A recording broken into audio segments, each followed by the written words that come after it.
एक कहावत है, देर आए दुरुस्त आए। दूसरी कहावत है, राजनीति में कोई परमानेंट दोस्त नहीं होता, कोई परमानेंट दुश्मन नहीं होता।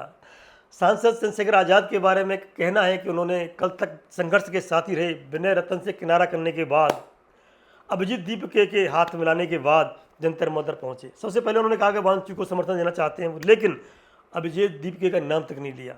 जब अभिजीत दीपके उनके घर पहुंचे और उन्हें निमंत्रण दिया, आमंत्रित किया कि आप आइए जंतर मंतर पर, तो जंतर मंतर पहुंचे, लाव लश्कर के साथ पहुंचे। उन्हें यह अच्छी तरह पता है बसपा का वोट बैंक कम होने के बाद चंद्रशेखर आज़ाद की ईएसपी आगे बढ़ रही है, तो वो नहीं चाहते कि दूसरा बहुजन वोट को बांटने के लिए आए। इसलिए वो चाहते थे, उनकी इच्छा थी कि विनय रतन को किनारे किया जाए, क्योंकि वो भीम आर्मी प्रमुख रहे हैं। अब तो खैर वो पार्टी अलग हो गई है, भीम आर्मी पार्टी उन्होंने अलग बना ली है, उन्होंने अलग बना ली है। आगे क्या होगा पता नहीं खैर उसमें, लेकिन ये कहना अवश्य चाहेंगे हम लोग कि अभिजीत दीपके भी उसी समाज से आते हैं, बहुजन समाज से आते हैं, और वो अलग पार्टी बनाते हैं, तो क्या चंद्रशेखर आज़ाद को लाभ होगा या हानि होगा।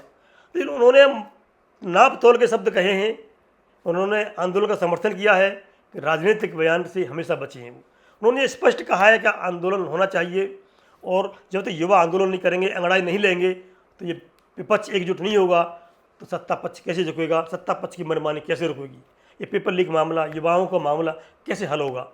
ये तो ठीक है, चंद्रशेखर अच्छी तरह जानते हैं राजनीति में कहाँ तक उन्हें जाना है। उन्हें अच्छी तरह ये भी पता है कि उनका वोट बैंक कहाँ पर है, उस वोट बैंक को कैसे साधना है, क्योंकि विनय रतन के अलग होने से कुछ न कुछ उनका प्रभाव पड़ा है।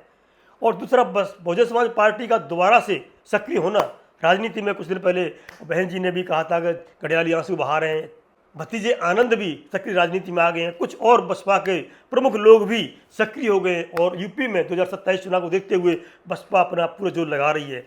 बसपा जोर लगाती है, चंद्रशेखर आज़ाद का ये मानना है कि उनकी पार्टी को जो जन समर्थन मिल रहा है, उत्साह मिल रहा है, युवाओं को साथ मिल रहा है, 2027 में अच्छा आंकड़ा छू लेंगी।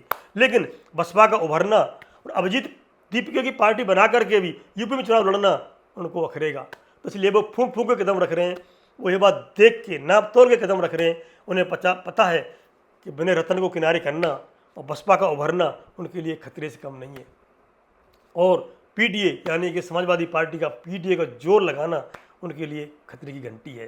तो चंद्रशेखर आज़ाद इस चीज़ को समझते हुए जंतर मंतर पहुँचे। चंद्रशेखर आज़ाद ने मंच से वही बात कही कि उत्तर प्रदेश चुनाव 2027 को कैसे सत्ता हासिल की जाए, सत्ता की चाबी अपनी मुट्ठी में की जाए। तो अब हमें कमेंट करके बताइए, चंद्रशेखर आज़ाद की ये मुश्किलें, बसपा का उभरना, विनय रतन का किनारे होना, और दीपके की अगर नई पार्टी बनती है तो क्या होगा, अगला कदम चंद्रशेखर का क्या होगा, कमेंट में अवश्य बताएं। और बने रहें द पिलर लाइव के साथ। नमस्कार।